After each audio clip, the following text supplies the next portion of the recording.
Les Nouveaux Chemins arpentent tous les jours des montagnes de pensée en compagnie de Géraldine Mosna-Savoie, Jules Salomon, Alexiane Braun et Marianne Chassor. À la lecture dialectique des textes cette semaine, Georges Claes. À la réalisation phénoménologique et fantastique, Mydia Portis-Guérin. Avec aujourd'hui, cette semaine, à la prise de son, Thomas Robin et Thibaut Germez.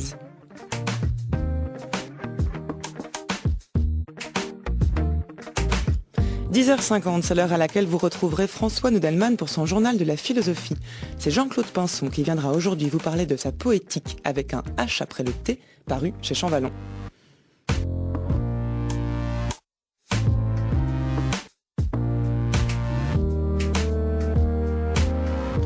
Dernier temps aujourd'hui de notre promenade berlinoise en terre hegelienne. Après le système dialectique, lundi, les liens et tensions avec la pensée de Nietzsche, mardi, et la philosophie de l'histoire hier, mercredi, c'est aujourd'hui en compagnie de Georg Bertram, professeur à la Freie Universität de Berlin, et de Udo Titz, professeur à la Humboldt-Universität, qui était l'université où enseignait Hegel, que nous allons évoquer la phénoménologie hegelienne et les principes de la philosophie du droit. Deux immenses connaisseurs de Hegel donc, qui vont nous conduire jusqu'à son bureau.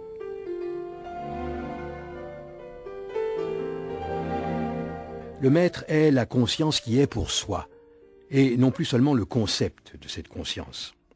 Mais c'est une conscience étant pour soi qui est maintenant en relation avec soi-même par la médiation d'une autre conscience, d'une conscience à l'essence de laquelle il appartient d'être synthétisé avec l'être indépendant ou la choséité en général. Le maître se rapporte à ces deux moments, à une chose comme telle, l'objet du désir, et à une conscience à laquelle la choséité est l'essentiel. Le maître est, premièrement, comme concept de la conscience de soi, rapport immédiat de l'être pour soi. Mais en même temps, il est, deuxièmement, comme médiation ou comme un être pour soi, qui est pour soi seulement par l'intermédiaire d'un autre, et qui, ainsi, se rapporte, petit a, immédiatement aux deux moments, petit b, médiatement à chacun par le moyen de l'autre.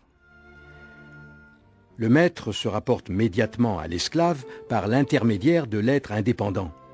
Car c'est là ce qui lie l'esclave, c'est là sa chaîne dont celui-ci ne put s'abstraire dans le combat.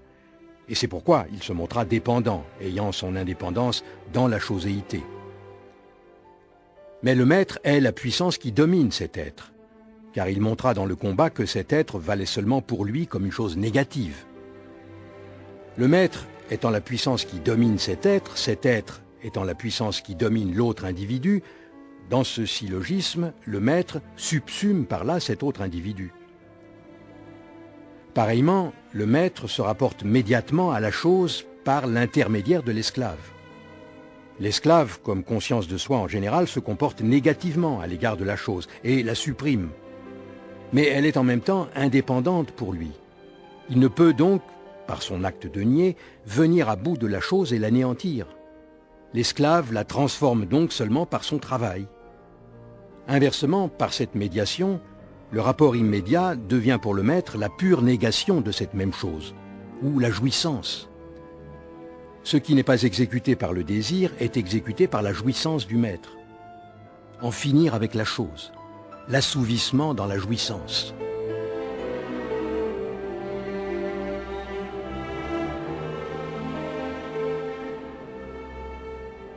Le texte que l'on vient d'entendre est un texte très difficile, en français comme en allemand je pense, qui est issu du 4e chapitre de la phénoménologie de l'esprit, qui s'appelle « La vérité de la certitude de soi-même », et on y trouve ce fameux exemple, cas du maître et de l'esclave, auquel on associe souvent Hegel, même quand on ne l'a pas lu, c'est souvent une chose qu'on sait de lui.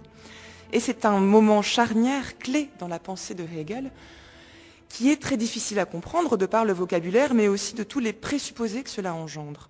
Alors, est-ce que vous pouvez, Georg Bertram, peut-être essayer d'expliquer déjà de quoi parle Hegel à ce moment-là, et comment comprendre cette relation entre maître et esclave, qui est une métaphore à bien des égards?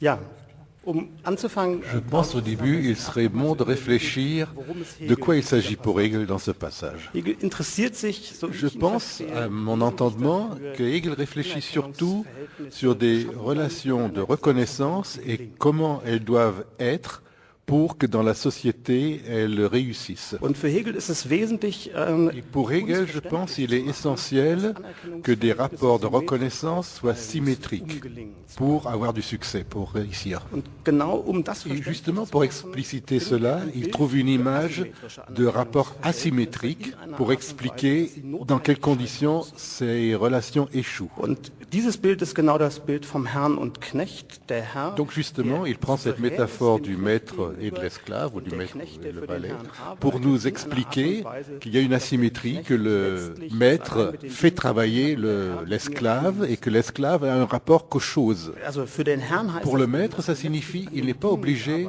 de travailler les choses ou avec les choses. da der Knecht es eben übernimmt, an den Dingen zu arbeiten. C'est l'esclave qui s'en charge pour lui. Und jetzt Et verstehe ich si je comprends bien Hegel, il veut dire par là que le maître a une indépendance idéale, faisant travailler l'esclave pour lui. Plutôt une autonomie idéale, mais qui ne peut pas se stabiliser parce qu'elle ne connaît pas de reconnaissance. Pourquoi ne peut-être pas être reconnue? Je pense Hegel donne deux raisons pour cela.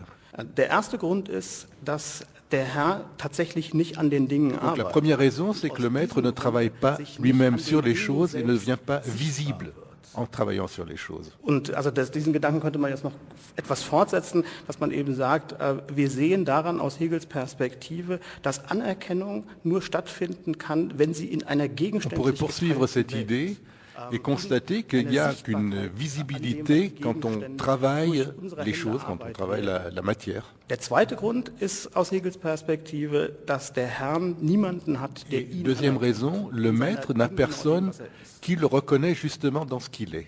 Alors peut-être avant de développer plus en avant cette idée, pouvez-vous définir ce que Hegel entend par la reconnaissance? C'est un terme clé qui a une longue postérité. Quelle est cette reconnaissance qui est nécessaire tant au maître qu'à l'esclave? Ja, also Anerkennung verstehe ich so, dass es eine Relation ist, die in La Charakter reconnaissance, c'est quelque chose qui se passe entre individus, entre êtres humains individuels. und Et ce wesentlich qui est difficile peut-être à saisir à partir du français, et qui est important pour moi, ce n'est pas une relation de connaissance, de savoir, une relation épistémologique. Dans la notion française de reconnaissance, il y a connaissance qui n'est pas dans la notion allemande Anerkennung. Donc il y a ce niveau épistémologique en français qui n'est pas équivalent au terme allemand. Und das heißt, aus Hegels Perspektive ist es eben in dem Sinne keine kognitive, theoretische Beziehung, Anerkennung, sondern eine Pour Hegel, ce n'est pas une relation théorique, cognitive, c'est une relation pratique, cette reconnaissance mutuelle. Und genau die Idee der Anerkennung ist damit, Donc l'idée de la reconnaissance, c'est traiter l'autre comme égal à moi-même. in dem Sinne genau, es ist eine praktische Beziehung, denn das ist etwas, was nur in Donc einer c'est une Praxis relation realisiert pratique, quelque chose qui ne peut se réaliser que dans le cadre d'une praxis.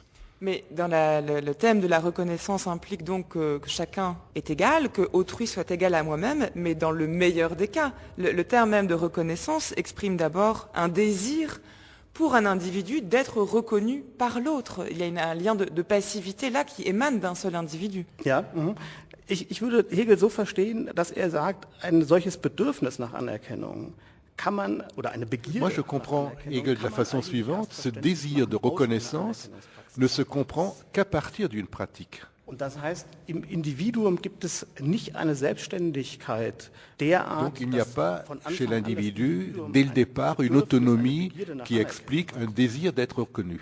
sondern umgekehrt ist es C'est Hegels Idee, l'inverse. dass unsere Selbstständigkeit Notre erst dadurch autonomie de zustande kommt, reconnaissance, dass wir wesentlich justement, in découle du fait que nous sommes dans une pratique de relation avec Donc l'autre. c'est la société qui crée le besoin de reconnaissance de la part de l'individu, mais c'est donc que les premiers rapports intersubjectifs entre les individus, s'il y a un besoin de reconnaissance, c'est donc que les rapports ne sont pas d'abord à égalité. Le besoin de la reconnaissance est aussi le besoin d'une égalité, on peut peut-être le comprendre comme ça. Ich würde Hegel so verstehen, dass er sagt, eine Beziehung der Gleichheit Je dirais ist cette eine relation wesentliche d'égalité, Voraussetzung c'est dafür, un dass es présupposé, une Ungleichheit condition gibt. importante pour qu'il y ait une inégalité dans les rapports. Das heißt, aus Hegels Perspektive ist es so, dass die Ungleichheit eigentlich dadurch entsteht, L'inégalité dass ich mich découle du zur fait Gesellschaft que je me zur mets en opposition à la société. Und in diesem Sinne kann man sagen, dass Hegel das eher als eine bestimmte Dynamik Donc pour Hegel, ce serait plutôt un dynamisme au sein de la société qui produit une inégalité. Et cette inégalité est étroitement liée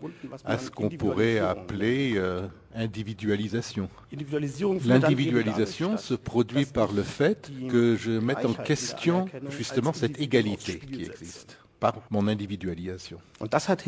Et Hegel illustre cette relation en prenant l'exemple d'Antigone. C'est vraiment l'exemple où il démontre comment fonctionne cette inégalité qui se produit. On pourrait comprendre Antigone comme un personnage qui subitement ne respecte plus les lois de la cité. Ceci produit une inégalité et en même temps la lutte d'Antigone pour sa reconnaissance. Et dans le meilleur des cas, elle ressort de cette lutte comme individu qui peut obtenir sa reconnaissance en tant qu'individu. Et donc c'est dans ce sens qu'on peut comprendre l'image que prend Hegel du valet et de l'esclave comme étant emblématique d'une relation intersubjective, donc entre deux individus, qui serait asymétrique. Vous l'avez dit, c'est-à-dire qu'ils ne seraient pas constitués autour de l'idée d'égalité. Est-ce que, selon Hegel, c'est un rapport de force qui est, non pas constitutif, mais courant? Est-ce que c'est la majorité des relations entre les individus peut se comprendre à travers cette image? Ou est-ce que c'est une exception, mais dont la portée est tellement forte qu'elle a une valeur pédagogique? Je dirais que dans une certaine mesure, pour Hegel, cette image a quelque chose d'irréel. C'est plutôt une expérience idéale pour nous démontrer pourquoi la reconnaissance exige une symétrie. Et ça nous montre, cette expérience idéale, que le maître n'est pas reconnu dans ce qu'il est, justement parce qu'il ne reconnaît pas le valet dans son être. Comme j'ai dit tout à l'heure, l'autonomie que gagne le maître ne peut pas être stabilisée. Hegel sagt, weil der Herr ja zuvor, wie Hegel das erläutert hat, Comme le maître est le résultat d'une lutte à vie et à mort, qu'il en est sorti vainqueur, sa position est une position de force naturelle. Et justement, Hegel veut démontrer qu'une telle force naturelle n'est pas une position qui peut être stable, stabilisée, et qui donc ne peut pas trouver de reconnaissance. Alors, il y a beaucoup de choses pour comprendre ce que vous dites, notamment ce que serait qu'une position naturelle pour Hegel, puisqu'il y a la nature humaine, mais il parle également de la société civile comme étant une seconde nature, donc peut-être qu'il faut définir cela. Mais juste en quelques mots, le problème de la relation entre le maître et l'esclave, c'est que le maître, dans son rapport aux choses, mais dans son rapport au monde, a besoin de l'esclave. Et en ce sens, sa relation aux choses est toujours médiatisée. Il a besoin de l'esclave pour exister, pour être. L'esclave, lui, à l'inverse, travaille certes pour le maître et non pas pour lui-même, mais en même temps, il est dans un rapport immédiat aux choses. Et c'est en ce sens que finalement la hiérarchie peut se renverser, le maître domine l'esclave, mais c'est l'esclave qui est dans un rapport immédiat au monde. Et c'est ce qui importe à Hegel, c'est cette immédiateté aux choses, puisqu'elle permet à la conscience de se ressaisir elle-même sans écran, sans médiation.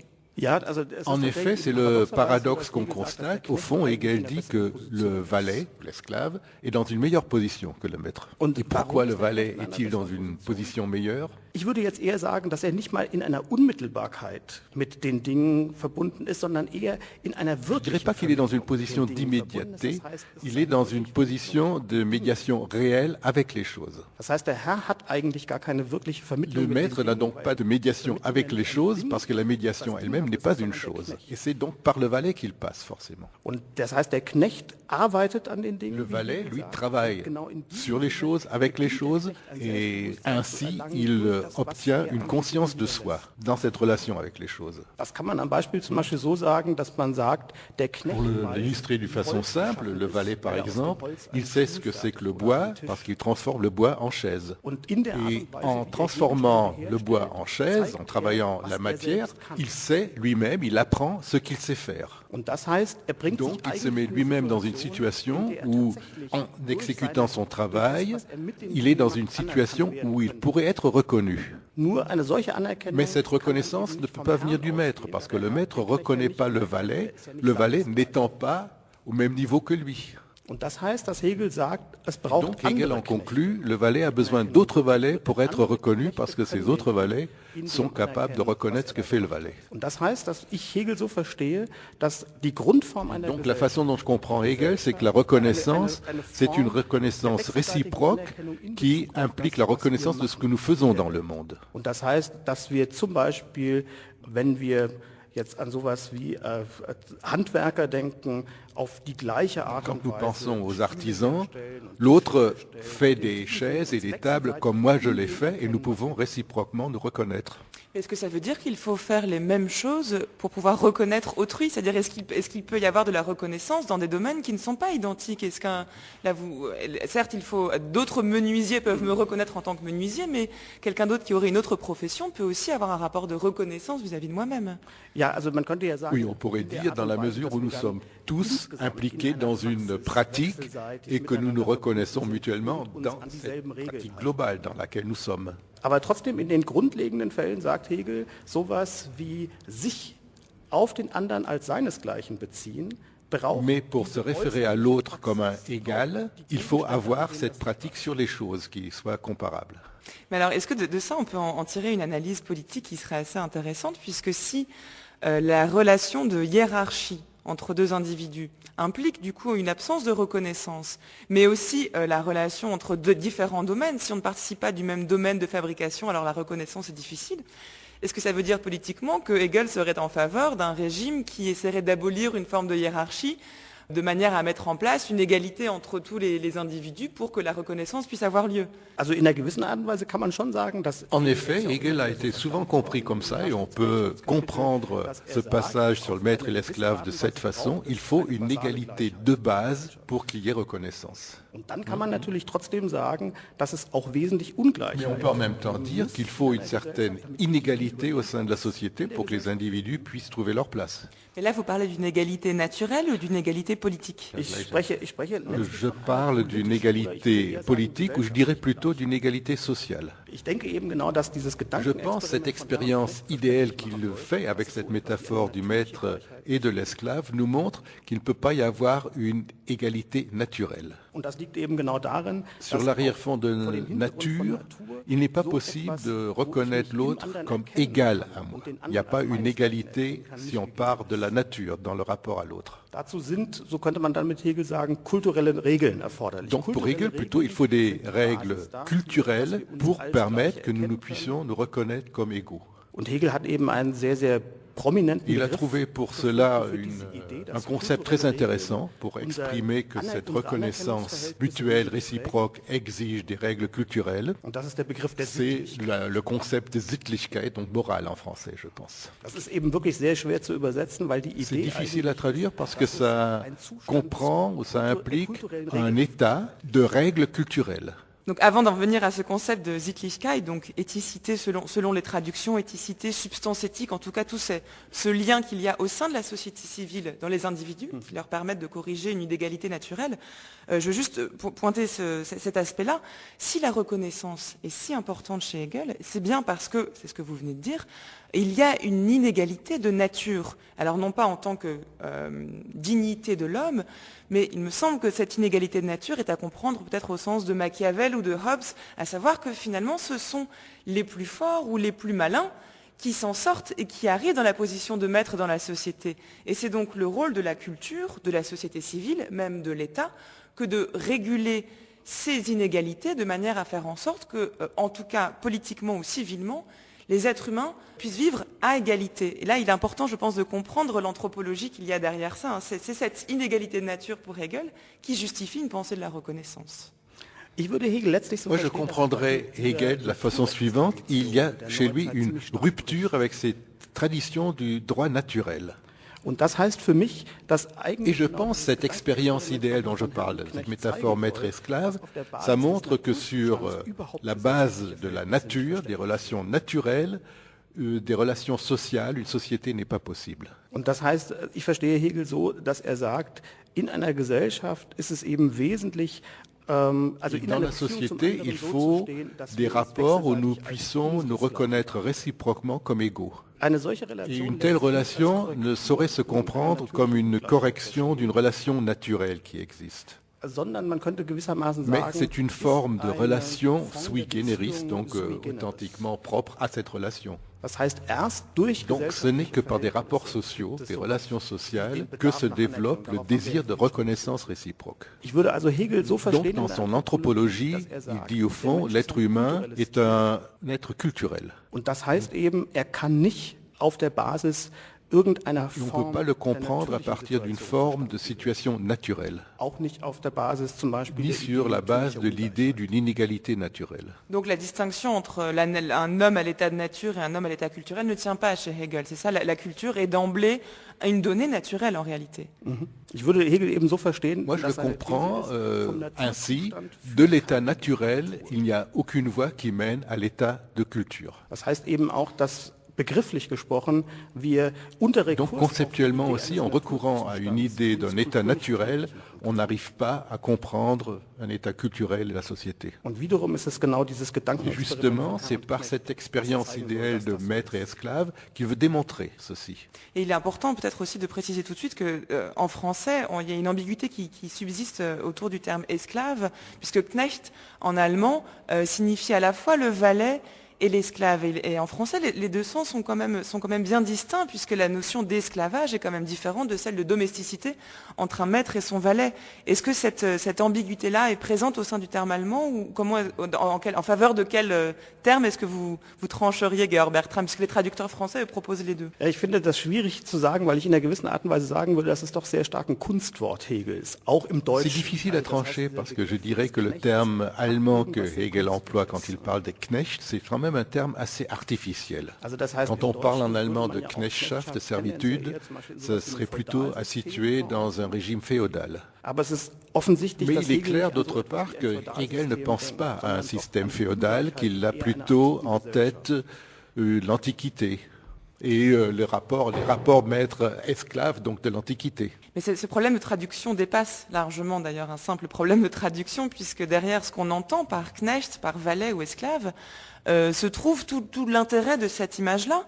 Une manière de le comprendre peut-être, c'est de savoir est-ce qu'on pourrait transposer aujourd'hui, puisque nous parlons aujourd'hui de Hegel à Berlin, cette figure du maître et de l'esclave, cette image du maître et de l'esclave, par exemple, à une relation entre un patron et un employé, un patron qui dirige une entreprise, mais qui n'y travaille pas, mais qui sont reversés les bénéfices de l'entreprise, et un employé qui, lui, ne tire pas les bénéfices de son travail, si ce n'est sous une forme salariale. Est-ce que c'est transposable dans un cadre aussi clair et connu de nous aujourd'hui ?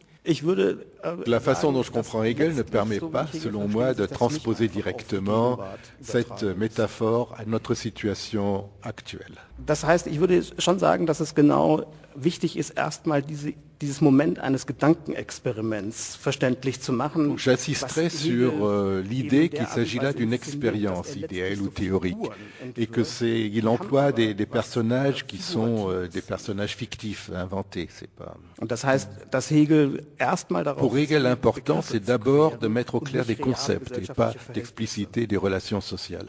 Und das heißt, letztlich wäre es für Hegel so, dass man das Verhältnis zum Beispiel... Et pour Hegel, je pense, les rapports entre un patron et un employé seraient des rapports beaucoup plus complexes que cette simple image de maître et de l'esclave. Mais souvent, Hegel a été lu ainsi, comme s'il s'agissait de relations sociales réelles. Donc il y a toute une tradition d'interprétation qui fait penser qu'il s'agit vraiment de relations sociales concrètes qui sont explicitées et interprétées. Mais je dirais que ce n'est pas l'intention de Hegel de développer quelque chose qui concerne des relations sociales, concrètes, réelles. Le texte le montre bien. Parce qu'assez tard dans le texte, il dit qu'il s'agit ici de personnages dans le monde, et avant, il dit bien c'était des personnages idéaux, inventés. Donc c'est d'abord, cette image a donc d'abord une valeur, disons, heuristique, c'est-à-dire que c'est vraiment pour que le concept lui-même puisse se préciser en tant que concept et non pas pour l'appliquer à une réalité.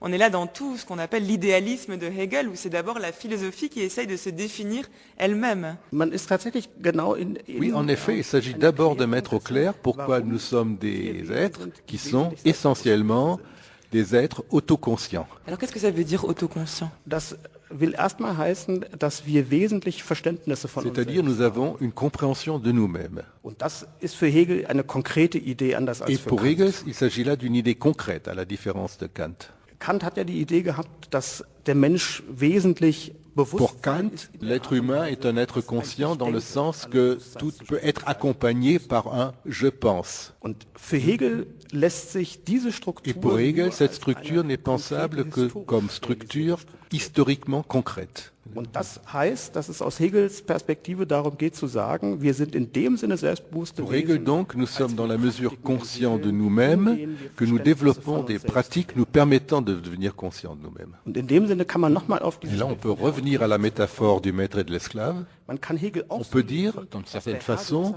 le maître représente l'idée de Kant, von Selbstbewusstsein, de la conscience de soi, also das heißt, dass das reine Ich denke, le pur « je pense ». und Hegel zeigt, dass dieses reine Ich denke Hegel montre que cette idée de « je pense » pur n'aboutit pas à une compréhension. Donc c'est intéressant parce que du coup Kant serait du côté du maître, la pensée de Kant serait une pensée du maître et Hegel viendrait montrer la nécessité d'insérer un valet, donc on a là tout le rapport à la dialectique.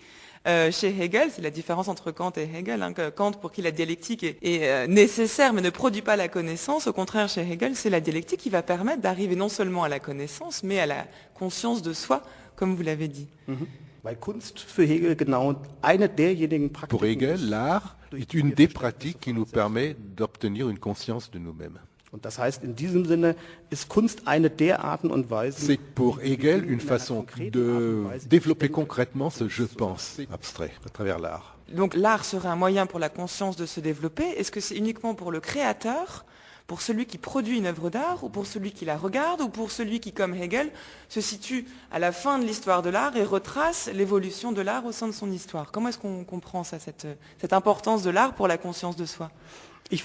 Pour moi, il s'agit essentiellement d'une société qui peut acquérir une conscience de soi à travers l'art. Und das heißt, alle Individuen, die an einer Gesellschaft partizipieren, die Mitglieder einer Et Gesellschaft, tous les membres de la société sont concernés par cette forme d'autoconscience obtenue à travers les arts. das heißt, die Autrement Differenz dit, la von différence Produzenten entre le und producteur d'une œuvre d'art, celui qui la reçoit ou celui qui la critique, qui fait une théorie dessus, cette différence-là importe peu d'abord. Für Hegel wäre es eben wichtig, Pour oder ist Hegel, es ce qui est wichtig, essentiel, Kunst c'est de tatsächlich comprendre als eine l'art Praxis der comme une Selbstbewusstwerdung zu pratique verstehen. d'obtenir une conscience de soi. Das heißt, wesentlich D'abord, ist il faut erstmal so, comprendre dass unser Selbstbewusstsein notre als etwas conscience Kollektives verstanden de werden nous, muss. conscience de soi, comme quelque chose de collectif. Und Et à erst partir de là, von nous daher pouvons verständlich acquérir wird, quelque dass wir chose auch so comme etwas wie une ein conscience de individuelles soi Selbstbewusstsein subjective, erlangen können. individuelle. Zum Beispiel durch eine bestimmte Weiterentwicklung. Par exemple, en auch développant künstlerischer certaines Praktiken. pratiques artistiques. Wenn zum Beispiel künstlerische Praktiken, wie Hegel das Par exemple, für seine quand Hegel a Zeitgenossen pensé à ses contemporains et à leurs pratiques artistiques, dort künstlerische là, ces Praktiken pratiques immer commencent wieder non nicht pas etwas à articuler quelque chose de social universel, mais des pratiques individuelles. Dann sind es tatsächlich Praktiken, durch Là die commence sich à se sowas réaliser als une conscience de soi Bewusstsein zu individuelle à realisieren. travers ces pratiques. Aber es braucht eben diese, wenn man so sagen Mais il faut d'abord une pratique objective pour réaliser ces deux formes de subjectivité. Mais vous présentez les choses comme si c'était la conscience de soi de manière subjective qui intéressait Hegel. Or, il me semble que tout le but et le principe de sa philosophie est de s'intéresser au développement de l'esprit, il dit absolu. Là, on est bien loin de la subjectivité. Donc comment passe-t-on de la conscience de soi? Quel lien y a-t-il entre une subjectivité qui se ressaisit elle-même en toute conscience et cet esprit absolu qui se situe, on ne sait pas vraiment où d'ailleurs, puisqu'il n'est pas au sein d'une seule subjectivité? Ich würde ja sagen, dass Pour ce man point, kann on peut Hegel comprendre Hegel d'une sehr façon très idealistisch idéaliste, verstehen. Ich würde aber letztlich doch denken, dass dieser Begriff mais je des pense que ce absoluten concept Geistes d'esprit eher absolu, Form c'est plutôt un concept de forme. Und dieser Et, Begriff et artikuliert ce dann den concept Gedanken, articule l'idée, besagt en dann tant eben den qu'êtres Gedanken, qui dass ont wir une uns als conscience selbstbewusste de Wesen nur dann nous-mêmes, selbstbewusst nous verstehen pouvons können, comprendre cette conscience de nous-mêmes seulement wenn wir en ayant tatsächlich une pratique qui eine nous Praxis permet de haben, nous in comprendre der wir comme uns als des êtres selbstbewusst ayant une verstehen. conscience de nous. Und das ist eine Praxis des absoluten Et Geistes. ça, c'est une pratique de l'esprit absolu. Das heißt, der absolute Geist ist das Donc l'esprit Selbstbewusstsein, absolu, c'est la das sich conscience als de soi se comprenant comme conscience de soi. Mais pour Hegel, il ne s'agit pas là d'un idéal ou de quelque chose de purement théorique, mais ce sont pour lui des formes réelles de pratique. Aus diesem Grunde sagt Hegel, der absolute Geist, das sind Kunst, Religion und Philosophie. C'est pour ça qu'il dit l'esprit absolu, c'est religion, art, philosophie. Ça veut dire donc que chaque compréhension subjective de soi à travers une œuvre d'art est pour Hegel une compréhension de ce qu'est l'esprit en tant que tel. C'est-à-dire que ce n'est jamais tant notre propre conscience subjective que nous ressaisissons à travers une œuvre d'art, par exemple, qu'une conscience objective. Je ne sais pas si ce terme a un sens, mais c'est en réalité, on se pense nous-mêmes comme faisant partie d'une humanité. Je sais pas, les termes ne sont pas hegeliens, mais c'est l'idée qui est présente. Ich würde es vielleicht eher so artikulieren, dass man sagt eben. Oui, je dirais plutôt chaque conscience de soi subjective qui se réalise fait partie d'une forme, d'une conscience universelle. Cette conscience universelle est quand même pensée sous une forme de totalité. C'est-à-dire qui implique non seulement les subjectivités, non seulement l'idée peut-être d'humanité, c'est-à-dire d'addition de ces subjectivités, mais également qui englobe tout l'aspect négatif, l'aspect qui n'est pas seulement du côté de l'être, mais du non-être, pour parler en termes métaphysiques. Cette idée de totalité dépasse largement une conscience de soi par soi. On a l'impression qu'il y a quand même bien d'autres éléments que le simple rapport d'une conscience à soi, dans l'idée d'esprit absolu et total. Je pense ce qui est essentiel, c'est de voir est-ce qu'on comprend Hegel dans le sens d'un philosophe de la totalité ou quelqu'un qui essaye de terminer d'une façon juste la pratique humaine.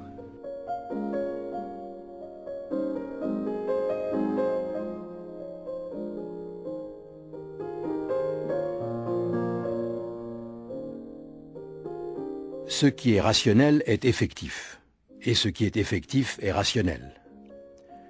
C'est dans cette conviction que se tient toute conscience impartiale ainsi que la philosophie. Et c'est d'elle que celle-ci part dans l'examen de l'univers spirituel aussi bien que naturel. Lorsque la réflexion, le sentiment ou quelque autre figure qu'aurait la conscience subjective regarde le présent comme quelque chose de vain, le toise de haut en sait plus long. La conscience se trouve elle-même dans le domaine du vain.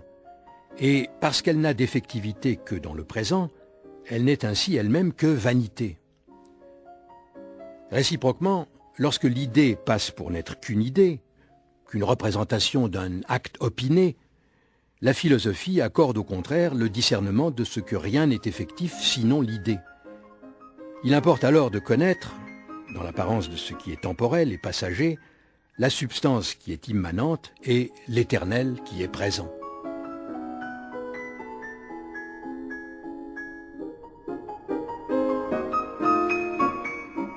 Bonjour Udo Titz. Schönen guten Tag. Ce qui est rationnel est effectif et ce qui est effectif est rationnel. C'est une phrase très énigmatique qu'on trouve chez Hegel et on n'a pas trop d'une émission pour essayer d'expliquer ce que comprend cette phrase.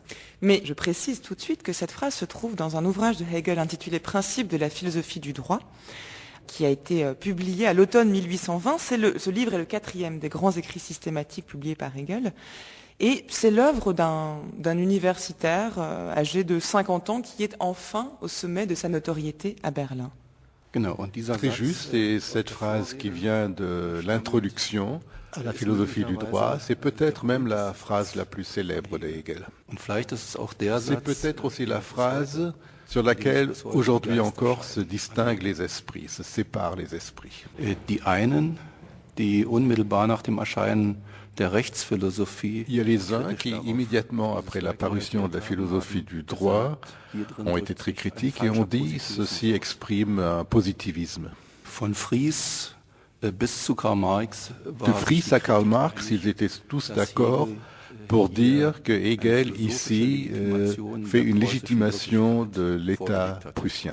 Ich denke, dass die Rechtsphilosophie insgesamt und auch dieser Satz sich allerdings nicht als eine Moi, je pense que cette phrase n'est aucunement une légitimation de l'État prussien, mais plutôt qu'elle a elle-même une fonction critique. Il me semble clair que cette phrase est dirigée contre un devoir abstrait, contre une certaine idée de la réalité. On pourrait citer Kant et Fichte pour expliciter, pour montrer quelle place prend cette phrase. Ces deux-là, Kant et Fichte, ont toujours vu la réalité sous la forme du devoir. Ils voulaient introduire la raison dans la réalité. Ils voulaient que la réalité devienne rationnelle. Et Hegel pense que ça a très mal marché. Pour lui, cette tentative d'introduire la raison dans la réalité trouve son terme dans la terreur des Jacobins. Donc il pense que cette tentative d'introduire dans la réalité comme totalité la raison, par exemple par une révolution, il vaut mieux s'en abstenir. Mais par contre, il pense que la réalité, depuis toujours, est rationnelle. Ça pourrait se comprendre de façon positiviste si on n'avait pas une instance de jugement pour apprécier ou non. Donc aucune instance pour juger qui dépasse le statu quo. Mais il y a une telle instance pour juger. C'est le tribunal du monde. Et ça distingue un positivisme politique comme il est représenté par exemple par Carl Schmitt de Hegel. Qu'est-ce que vous entendez par positivisme ici? Ce serait une pensée qui n'irait pas au-delà du statu quo. Kant pense que la réalité, il faut la rendre rationnelle. Et il partage cette idée avec tous les représentants des Lumières, que c'est par les Lumières qu'on puisse rendre la réalité rationnelle. Et pour Hegel, il y a une hybris là-dedans. Oui, il pense que dans les structures de la réalité, et il a en vue surtout la société bourgeoise, il pense qu'il y a une rationalité inhérente dans ces structures. Donc pour lui, c'est la société civile moderne, l'État moderne qu'il a en vue. Donc la société et l'État, pour Hegel, sont toutes les deux capables de performances intégratives remarquables. Mais c'est qu'un aspect des choses. Parce qu'il voit en même temps que dans cette société civile moderne, il y a aussi des forces désintégratives. Donc Hegel est en même temps le premier théoricien de la société civile et le premier critique. Évidemment, en me rapportant à la philosophie du droit. Et c'est justement dans les principes de la philosophie du droit qu'est faite cette distinction entre la société civile d'un côté et l'État de l'autre. C'est très juste. Et avant, il n'y a pas cette distinction. D'Aristote jusqu'à Kant, ces deux sphères sont considérées comme une seule. Et c'est avec cette distinction de ces deux formes de l'esprit objectif, comme dit Hegel, qu'on peut vraiment faire des études sur les relations sociales, sur la société. Donc la philosophie du droit ouvre un espace pour des études en sciences sociales. La différenciation en différentes sciences sociales, en particulier la sociologie, trouve ici son point de départ. Mais alors comment définissez-vous d'un côté la société civile et de l'autre de l'État, en quelques phrases pour que les choses soient bien claires? La société civile, comme dit Hegel, c'est le système de l'atomistique, d'une conception atomiste de la société. S'y rencontrent des égoïsmes particuliers qui poursuivent chacun son intérêt. Comme dans l'ensemble, c'est valable jusqu'à nos jours. Et l'État est celui qui doit réaliser la négation de ces contradictions produites par la société civile. La société civile, c'est pas seulement la société qui développe d'immenses richesses. Elle produit aussi, comme Hegel l'a déjà vu, une immense pauvreté. La fonction de l'État, c'est de compenser, de gérer ces contradictions pour que ça n'aboutisse pas à une destruction de la société. Comme on sait, Marx dira que ça ne fonctionne pas. Il dira que la position de Hegel qui place l'État au-dessus de la société, ça ne correspond pas à une réalité. C'est un point de vue qui n'est pas réaliste. Pour Hegel, c'est l'État qui produit la famille et la société civile. Pour Marx, c'est l'inverse. C'est la famille et la société civile qui produisent l'État. Das hat dann zur Konsequenz, dass die Widersprüche, wenn sie dann überhaupt aufgehoben werden können, nur durch einen Akt aufgehoben werden. Donc pour Marx, pour dépasser cette situation, il faudrait produire la négation de ce système social et de l'État. Mais comment expliquez-vous que le dernier grand livre écrit par Hegel porte sur le droit? Comment expliquez-vous qu'au sein du système hegelien lui-même, après avoir écrit la phénoménologie de l'esprit, la science de la logique, l'encyclopédie des sciences philosophiques, il consacre un livre au droit? Das hängt mit der Struktur des Werkes Ceci zusammen. s'explique par la structure de cette œuvre. On avait dit tout à l'heure que Hegel refuse cette idée kantienne de rendre la réalité rationnelle. Et dans ce sens, il n'a pas écrit d'éthique non plus. Weil, wie wir sagten, die Vernunft, Parce que pour lui, la raison est déjà dans la réalité. und wo steckt sie Et genau? où dans la réalité? Dans le droit moderne. In diesem Sinn kann man sagen, Hegel hat Donc eine on pourrait dire, Hegel a écrit une éthique implicite, une éthique des institutions. und das Rückgrat dieser Et la colonne vertébrale de cette éthique moderne, ce serait le droit. Donc le droit pourrait être compris comme la manifestation ultime de l'idée de liberté. Ja, exakt, ja. Tout à fait. Et alors comment penser la mise en œuvre de ce droit au sein de la société, puisque ce sont les mêmes individus qui d'un côté vivent de manière individuelle au sein de la société et de l'autre qui mettent en place le droit? Es liegt in der Struktur der Gesetze. C'est dans la structure des lois en tant que droit positif. Und es muss Et eine il faut des instances qui imposent le droit. Hobbes le savait déjà, police, etc. das, was wir die Exekutive nennen. Ce qu'on appelle l'exécutif. Mais au sein de sa pensée du droit, donc dans le texte des principes de la philosophie du droit, on y trouve de longs passages qui sont consacrés à des notions qui sont indépendantes du droit, à savoir tout le passage sur ce qu'on appelle la Sittlichkeit, l'éthicité, ou en tout cas le domaine éthique qui concerne la famille, par exemple. Ja, Hegel hat hier ein Hegel a développé ici une idée grandiose. sieht, dass Il voit très bien que la constitution légale, le droit, ne suffit pas pour donner une cohérence aux sociétés modernes. Hegel sieht, dass wir Il voit qu'il faut quelque chose comme une colle sociale. und dafür Et c'est pour cela qu'il crée la notion de Sittlichkeit, ou comme il dit même de Sittlichkeit substantielle. Ethnicité substantielle, si vous voulez. Für die modernen Gesellschaften des Westens könnte man das Si on transpose cela à nos sociétés occidentales actuelles, on pourrait dire qu'il faut une forme démocratique de l'éthicité. Dort, wo es diese nicht gibt, werden droht Et là où ça n'existe pas, les cités modernes occidentales risquent aussi la désintégration. Donc la Sittlichkeit, c'est l'éthicité ou la substance éthique, ce serait ce qui permettrait de penser le lien entre les individus qui ne soit ni la famille ni l'État. C'est vraiment le ciment de la société civile. Genau. C'est juste. Du coup, comment est-ce que Hegel pense le passage entre ces trois institutionnalisations ou institutions entre la famille, la société civile et l'État? Est-ce que ça correspond à trois étapes d'un développement ou est-ce que ce sont trois dimensions qui sont toujours présentes de manière concomitante pour chaque individu? Das ist eine Il y a une Struktur, thèse de structure qui est derrière cela. wobei Hegel meint, Pour Hegel, c'est un rapport dialectique entre ces trois institutions qui existent. die Familie, La famille se dépasse vers la société civile. die La Antithese société civile est l'antithèse à la thèse de la famille. und die Synthese von Et l'État serait donc la synthèse entre thèse et antithèse, entre famille et société civile. Man muss das natürlich glauben, dass das mit Il der faut croire que c'est plausible, cette dialectique, ce que je ne crois pas. Oui, parce que c'est vrai que du coup, ça paraît surprenant de voir que l'État ferait une synthèse entre la dimension familiale d'un côté et la dimension de la société civile de l'autre. Jein. Oui et non.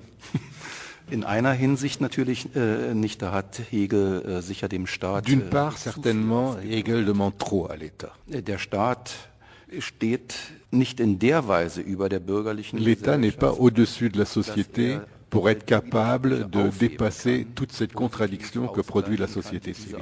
aber Mais il a les compétences qu'on attribuerait aujourd'hui à l'État social. Hegel sieht ja schon, dass eine moderne Pour Hegel, une Frage, question moderne est à l'ordre du jour, déjà de son époque, c'est la question sociale. Marx wird sagen, dass Marx es eine qualifiera Zeitverschwendung cela de phrase, de quelque chose qui ne dit pas grand-chose. Hegel meint, Mais Hegel pense, et là c'est quelque chose de très moderne, il pense que l'État peut intervenir dans les questions sociales, qu'il peut compenser, qu'il peut dépasser les contradictions. und das hat der Staat seit Et en 1800 effet, l'État moderne l'a appris et de mieux en mieux réalisé depuis 1830 environ.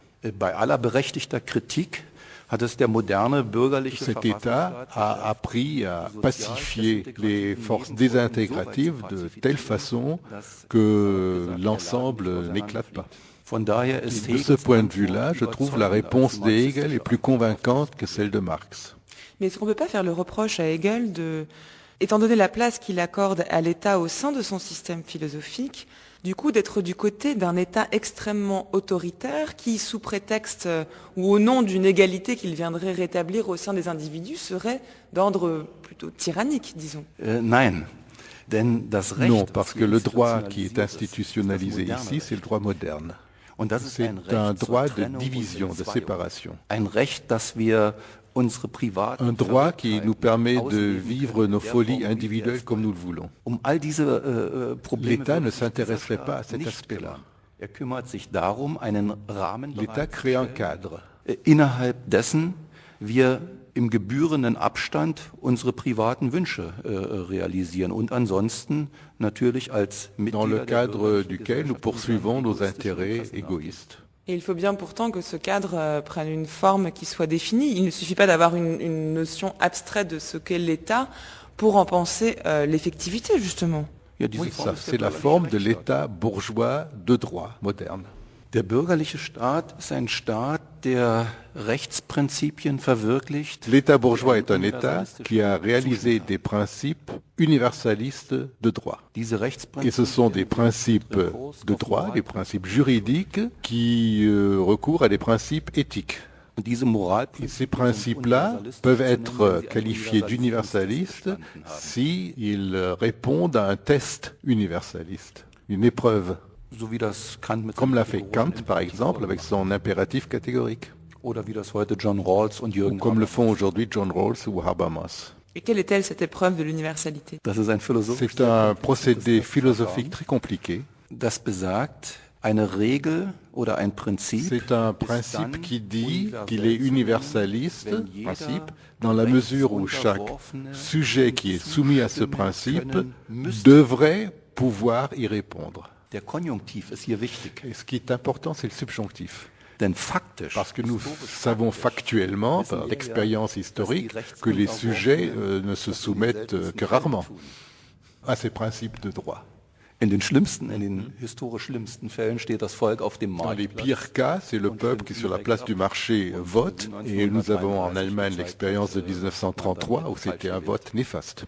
Ce qui montre bien que l'État n'est pas une simple forme, une simple manière de mettre en œuvre une idée politique, mais que c'est une réalité éthique. Et donc on ne peut pas concevoir l'État comme une simple structure institutionnelle, mais qu'on doit le penser comme combinant les dimensions à la fois de subjectivité de chaque citoyen et d'objectivité. Or, c'est exactement ce que la pensée moderne contemporaine oppose. L'individu, la subjectivité d'un côté et l'objectivité de l'État de l'autre. Je ne vois pas l'opposition vraiment. Mais ce que je voulais dire, c'est qu'au sein des principes de la philosophie du droit, Hegel montre bien, de par l'importance qu'il accorde à la société civile et à l'État, que pour lui, l'État est un concept qui est vécu. Et on a là cette forme de synthèse qu'il fait entre, d'un côté, l'objectif et le rationnel, et de l'autre, la dimension existentielle ou vécue de chaque individu. Oui, l'État, c'est esprit objectif. Et il peut se maintenir vivant que dans la mesure où les sujets qui lui sont soumis se reconnaissent dans cet état, l'acceptent. Et alors comment inscrire cet ouvrage sur les principes de la philosophie du droit au sein du système même de Hegel, où on a vu le développement de l'esprit d'abord à travers l'art, puis la religion, puis la philosophie. La philosophie du droit, où est-ce qu'elle se situe dans ce système-là? C'est une question sur laquelle on dispute beaucoup. Es gibt viele Hegel-Forscher, die meinen, dass die Rechtsphilosophie sogar aus dem Gesamtsystem. Il y a des chercheurs qui estiment que la philosophie du droit sort complètement du système hegelien. Ce qui est juste, au moins, c'est qu'elle occupe une place particulière dans le système. Avec cette philosophie du droit, il y a un passage à une science sociale de caractère scientifique.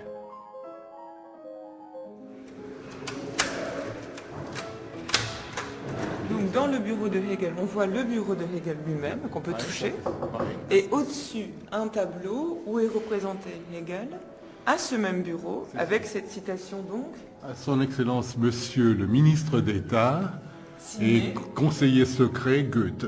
Et là, on voit ce regard qui est à la fois presque mélancolique et sérieux, comme sur la statue.